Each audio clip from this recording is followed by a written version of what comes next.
Gabi ng Mister. And tonight ay meron din tayong ibabagi sa inyo na ito na binabanggit ko sa inyo. Hindi ko naman ginagawa to actually, no? Trinay ko lang na mag-UFO hunting sa madaling araw. Ayan And yung kabuuan nito ay yung mapanood sa ating YouTube channel Misteryo Ghost TV. Pero part of this ay ibabahagi ko sa inyo. Mayroon kasi ako ritong na-share din natin personal experience ng sighting before nang tayo nandyan sa Malabon. At yung iba pa na nagkaroon ng tayo ng sarili nating experience about itong mga extraterrestrial beings. In fact, sa totoo lang, meron din tayong recently meron din tayong dream na nakita ang mga UFOs na lumilipad sa kalawakan ng Metro Manila. And hindi naman to physical, and I think ito ay nasa astral, o di ba? Marahil may ipaliwanag ko rin to sa dito sa video nito kung saan tayo nag-UFO hunting. Ayan. Alright, ito yon. Panoorin natin.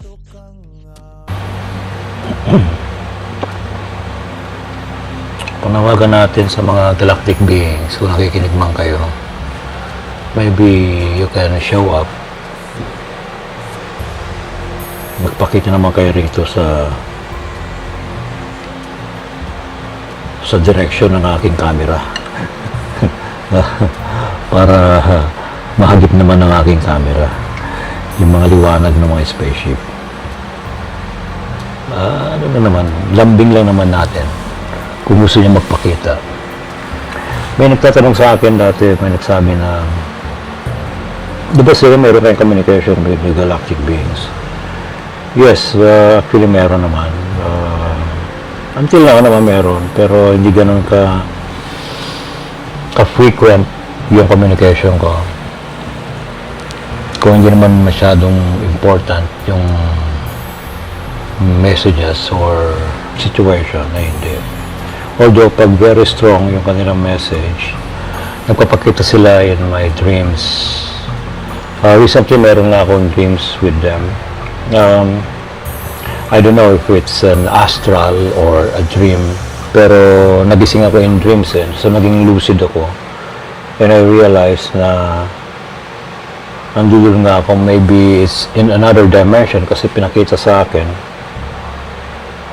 may mga spaceships above Metro Manila. Above Metro Manila yan. Interpretation ko naman is maybe hindi siya sa physical Metro Manila, hindi siya sa physical reality. Yung counterpart ng physical, which is maybe the astral reality, yun. So they are now present in the astral reality of Metro Manila. Yun ang pinakita sa akin. So, pinakita sa akin may mga spaceships, lumilipad sa mga clouds, paroon pa rito, mayroong iba-ibang klaseng spaceship. Alam niyo, kung nanonood kayo ng mga Star Wars, Star Trek, parang ganun para bang nasa isa na tayong civilization na we can see them around, that we can see them flying around, nag-hover sila above our houses, our buildings. And hindi lang disc shape, hindi na siyang mga rounded shape ng mga ships, but also kung napanood nyo yung pelikula ng John Carter, yung ship doon ng mga beings, parang ganon, yung elongated ships. Ayun. So I think the message na nakuha ko dun sa pinakita sa akin sa dream-like state na yun or vision. Yes, we are here. We are already here. Sa inyong atmosphere, we are flying. We are here. You cannot see us physically, but if we shift our consciousness to higher vibrations, maybe we can perceive their presence. Kasi ito yung binabanggit natin, no? If you want to see them, kasi we ourselves are in the physical realm. They are not in the physical realm. They are in the non-physical realm. So, kung gusto natin sila makita, we have to change our consciousness, yung ating vibration, yung ating frequency, para mag-shift tayo sa non-physical realm. Yun. So, parang ano rin yan, parang sa kapag gusto natin makita ng mga gumagalang kaluluwa or spirits, we cannot see them physically. Nobody can see them physically. Yung mga clairvoyant, they can see them, akala nila ay physical, pero hindi. Masyado kasing clear yung vision nila. So meaning, they can see them in another reality, in another dimension. Yun. Although, ngayon nagkakaroon na nga ng overlapping of dimensions of realities. Nag-overlap natin physical reality to non-physical reality. So, mas madali natin silang makita with our eyes. Pero most of us can see them in our mind. Our mind's eye. Meron kasing mata yung ating mind, which we can use to see other realities. Yon. Yung ganyang paliwanag yan, natutuhan ko yung kay Sir Jimmy Licauco. Alam niyo, Sir Jimmy Licauco, mentor natin yan, nung siya'y buhay pa. And, ganyan, mga discussion niya rin sa kanyang program dati. Kanyang program na Inner Mind on Radio. Okay, let's go back to our UFO hunting. Ito cloud to eh. Pero, very interesting yung shape ng cloud. Wow. Alam po ninyo, kung titinan yung mga clouds, ang ganda panoorin yung mga clouds yung cloud formation. Iba-ibang mga cloud formation. In fact, yung mga sinaunang mga civilization, if they want to communicate with higher beings, and higher beings communicate with them through cloud formation.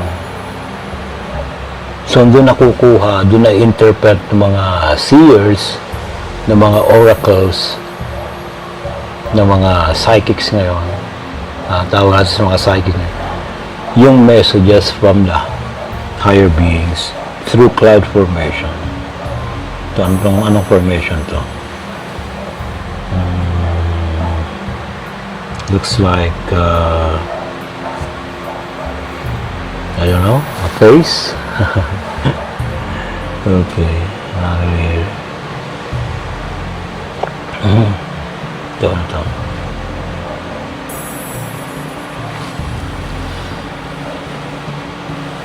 Wala akong makitang light. Pwede bang magbukas kayo ng ilaw dyan sa taas? Baka pwede lang naman.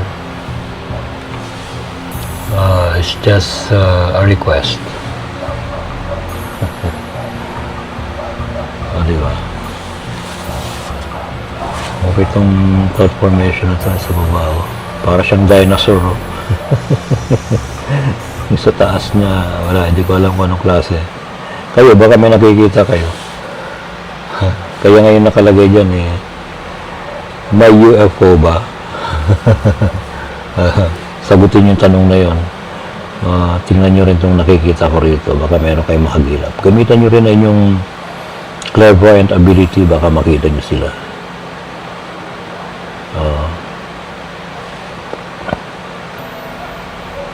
Ito, itong area na ito.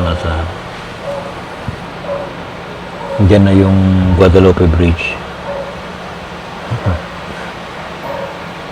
Bandang ano na yan, Makati. Ito yung bandang EDSA Pioneer. Yan, Pioneer yan. At dito na rin sa bandang ito ay Ortigas area na yan. Okay. Alam, tama yung binabanggit ni Brother Bungo. Para sa ghost hunting, tiyagaan din para makakita ka using instruments or camera. Ganito rin sa UFO hunting, magtiyaga ka rin maghintay. Hindi ganun kadali. Kaya mga dyan na may mga for content purposes only na gumagawa sila ng fake images. Mali yun.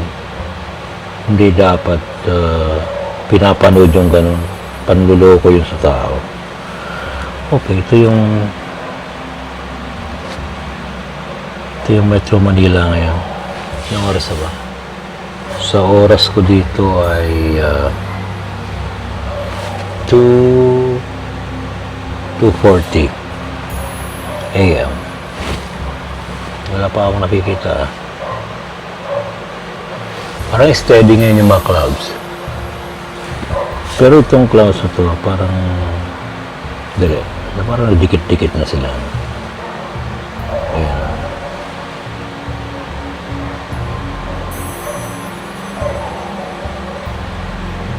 I wish na makita ko ulit mga nakita ko dati. When I was in Malabon, along MacArthur Highway, may nakita akong malaking ship hovering sa taas lang ng electric post. Hindi yung ordinary na, hindi yung mas mababang electric post ng Meralco. Yung mas mataas pa, yung may mga high tension, mga mas malalakas na voltahe ng kuryente. Mas matatayog yung poste na yun. And above that, meron nag-hover na shadow na circular. Akala ko noon, in fact, way back 1990s. Kaya ako nandun, I was waiting for my sister na galing sa school sa Valenzuela. Alam, may school naman dyan sa may Fatima. Then I was looking up. When I look up, pinakita akong rounded shape na shadow hovering just above the high tension wire post. Tinitingnan ko yung mga katabi kong mga tao kasi meron yung mga naghihintay ng mga sasakay sa jeep along MacArthur Highway. Kung nakikita nila, nakikita ko, hindi sila aware. Hindi sila nakatingala. Ako lang nakatingala. I don't know kung anong iniisip nila, ba't ako nakatingala. Ayaw ko naman sabihin sa kanila na mayroon ako nakikita. Baka sabihin pa, baliw ako. Ayun, tinitingnan ko. Then, nakarinig ako ng, parang soft lang na hum, parang humming sound. Then after that, umikot, hindi siya nag-switch on ng light, yung rounded shape na shadow. Malaki, napakalaki niya. Gaano ba ka? Parang ang laki ng sukat pero rounded siya. So, dali, mayroon ako nakita rito. May lumilipad dito. Ayun. Dali. Ayun. Dali, ha? Tingnan natin ito. Ayun, magip ko. Yun. I think aeroplano yan. Masyadong mababa. Aeroplano yan. Hanggang doon na lang yan. Nawala na. Okay, tuloy natin yung kwento ko doon. So, nakita ko yung nag-hover na yun. Umikot siya. Then, all of a sudden, bigla na siyang shoot. Alam niyo yung mabilis lang na parang gumanon lang. Wala na. Nagpakita lang, wala na. Bigla siya nawala. Wala siyang light, pero shadow lang siya. Shadow, rounded shape na napakalaking ship. Yan, yun yung experience ko.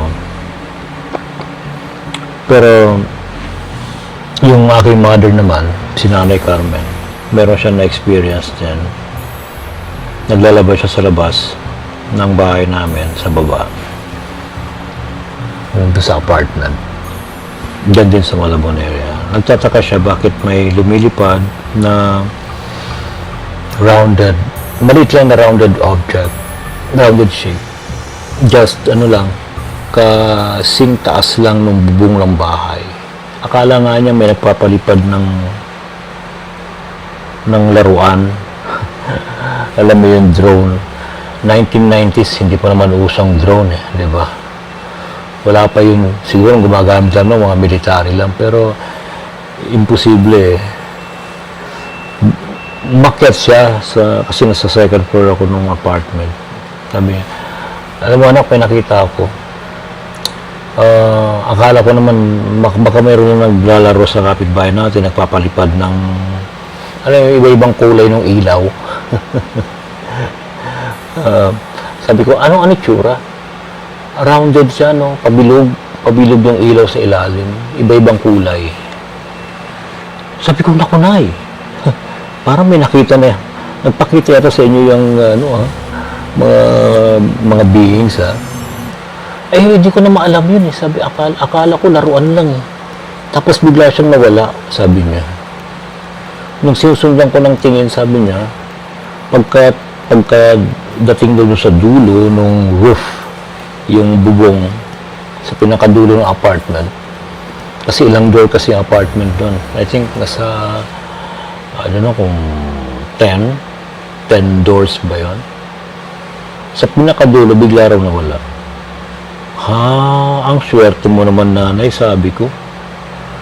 Nakakita pala kayo ng UFO, close encounter yun, sabi ko gano'n. Pero ang galing may nakita siyang gano'n. Siyempre, nanay ko yun, paniniwalaan ko yun, di ba? Di ba? Saka during that time, 1990s, wala namang magpapalipad ng mga drone Hindi pa uso mga drone noon.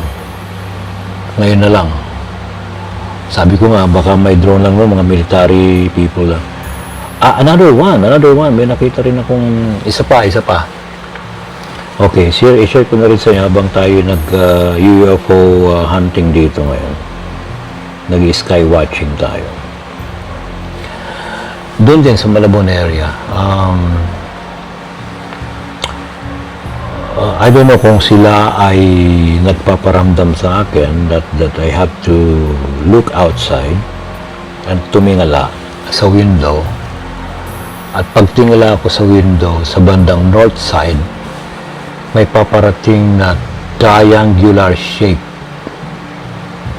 na object, malaki. Wala kang marinig kasi actually mababa siya, wala akong marinig na sound.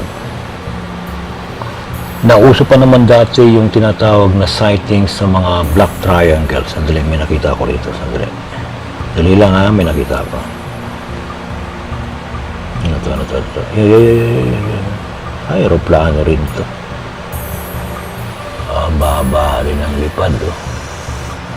Nag-aalay na yata siya sa runway. Yan. Palanding yata ito. Palanding ito. Sandali. Nakita niyo ba yung ilaw niya? May ilaw. May ilaw siya. Sorry naman, hindi ganun kalakas ang camera ko. Ayan.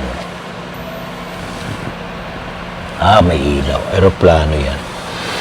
Okay, so going back to that triangular shape na object. Abay dumaan sa ibabaw ng bubong ng bahay namin sa Malabon. ni wala akong marinig na huni o tunog ng makina. Eh di ba kapag ganun kalapit na yung eroplano, dapat dinig mo na yung malakas na sound, di ba? Yung supersonic sound. Wala. Eh during that time, sa mga research ko, uso na noon yung sightings ng mga black triangle. Yung mga lumilipad na triangular shape na black. Eh, I don't know kung yun yung ngayon na stealth plane. Pero di ba kapag plane yun, dapat malakas yung sound. Eh wala akong marinig na sound. Promise. Wala. Kung stealth bomber yun, eh dapat meron din pa rin sound, di ba? Kung gawa ng tao. Wala talaga. No sound at all. Wala. Hinabol ko pa nga yun kasi nung paglagpas sa bubong ng bahay namin, siyempre sa kabila may bintana. Hinabol ko sa kabilang bintana sa south part, southern area. Kita ko talaga yung hugis triangulo na black ship, black spaceship, I don't know, or black plane. Pero pinagtataka ko lang, kung aeroplano yun, dapat malakas yung sound. Dapat dinig mo yung supersonic sound niya. Hindi. Wala rin siyang light. No light. Kasi kung aeroplano, dapat may light, di ba? Wala.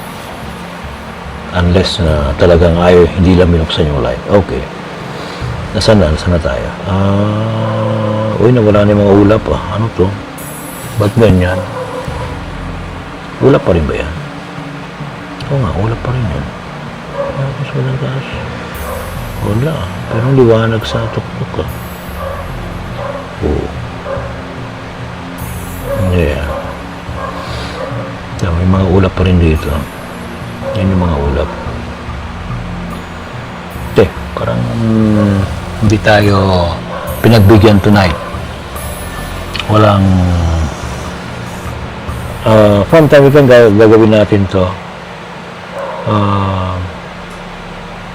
para maka-capture tayo ng objects.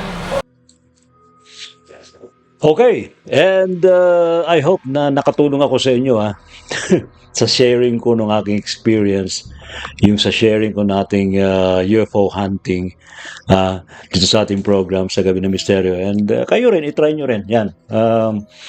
Actually, tiyagaan lang naman talaga, di ba? Parang ghost hunting din yan. Inuulit ko, parang ghost hunting din yan. Tiyagaan lang din, baka maka-capture. Pero of course, kung di nyo wala kayo na-capture sa first night, try nyo ulit sa ibang pagkakataon, o di ba? Tiyagaan lang. Ganoon naman ang buhay natin, di ba? Dapat tiyagaan lang para ma-achieve natin yung ating goal sa buhay. Alright, so tonight, i-share ko rin sa inyo itong perspective, itong observation, na impression ni Brother Arvin Capasilio. Ano nga bang kanyang masasabi sa ganitong mga sightings again ng mga UFOs, hindi lang sa Pilipinas kundi sa ibang bansa, at ano ba ang maaring gustong ipahiwatig ng mga ito sa atin bilang tao? Alright? Okay? Take it away, Brother Arvin Capasilio. Gabi ng Misteryo. Magandang araw po sa kanilang lahat mga kaibigan. Nandito po ako ngayon sa itaas ng isang building. Dito po sa kinatatayuan ko, tignan po natin kung makakatsyempo tayo ng UFO or mga UFOs. May mga UFO kasi kung hindi nagtatago sa mga ulap, sila mismo ay nagpapanggap na ulap. Sa mga nanonood po, kung meron po sa inyong clairvoyant or active ang third eye, pakitignan po kung may nakikita kayong mga unidentified flying objects. Paki-comment na lang po kung may nakita po kayo. Okay, lipat naman po tayo dito sa ibang view. Sa mga nanonood po dyan, lalo na sa mga active and third eye, paki-comment po kung meron kayong nakikitang mga unidentified flying objects.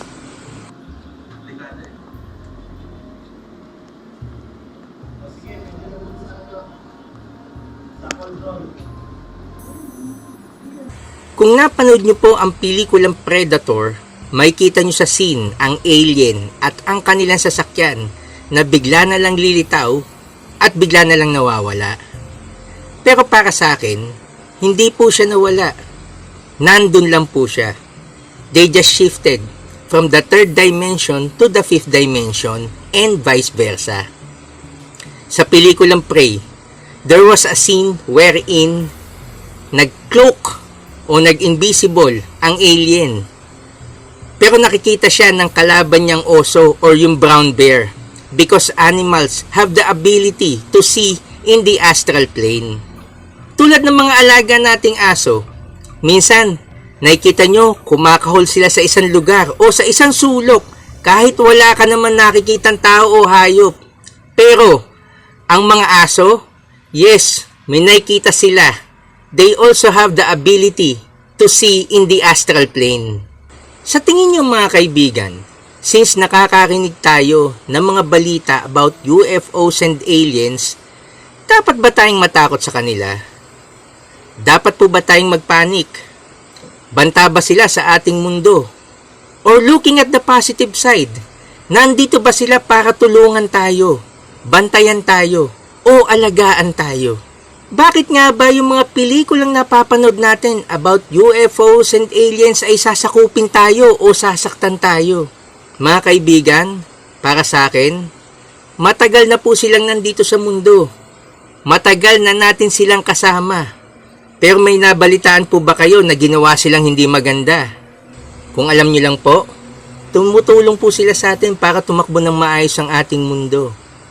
Kung sakaling makakita po kayo ng UFO or alien, binabati ko po kayo.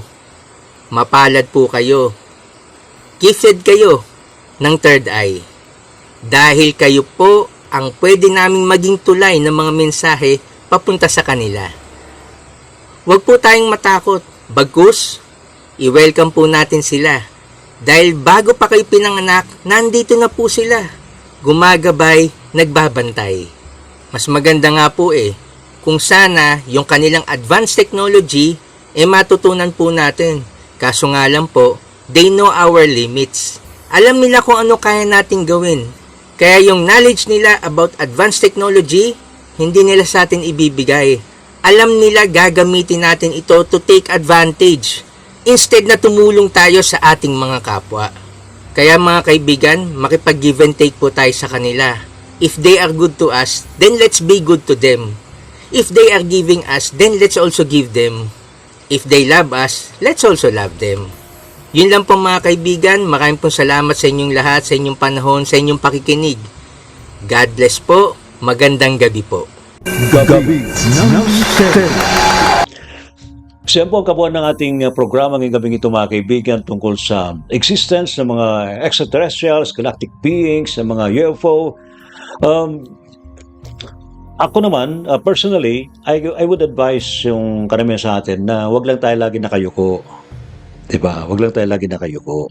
O diba? Dapat tumingala rin tayo. And of course, una-unang pagtingala natin, salamat tayo sa pong lumikha na tayo'y nabibiyayaan, nakakasurvive tayo, tayo'y buhay, paggising natin sa umaga, o diba? Sa mga lahat ng mga blessings. And of course, pagtingala natin, i-observe din natin yung kalawakan. Baka meron tayong mahagip, meron tayong makita. Especially pag meron naman kayong mga gadget or pag meron kayong nakita na something unusual, why not? Kunan natin ng video. Hindi naman masama kumuha ng video, no? Alright, okay? So, I think yun lang ang maging awareness natin. Wag lang tayo lagi kasi karamihan ng mga tao ngayon lagi nakayuko lagi nakatingin sa gadget. Sabi nga, look up. Ayan, diba? Look up para tumingin tayo sa kalawakan. I-appreciate natin ang kagandahan ng kalawakan, ng ating papawirin, ng ating kalangitan, diba? Alright? And of course, let's try to be positive and let's try to pray and humingi tayo ng guidance from galactic beings para maging maganda naman yung takbo ng buhay natin, lalo na dito sa Pilipinas at matigil na yung bangayan natin mga opisyal ng gobyerno na opisyal, pero dapat public servant po kayo, ma-realize niyo na you are there, you are in the government to serve the people, and you should be serving the people, not serving yourselves, not serving your colleagues, di ba? Oh, ayan na. Hindi naman tayo political sa ating program. Paalala lang naman yun, ano ha. Alright, salamat po sa mga tumutok po sa ating Gabi ng Misteryo tonight. And wag po kayong bibitiw sa mga susunod pang episode ng ating program tuwing alas 10 ng gabi, Sabado, sa DCRH. Kaya walang absent. See you all. Gabi ng Misteryo.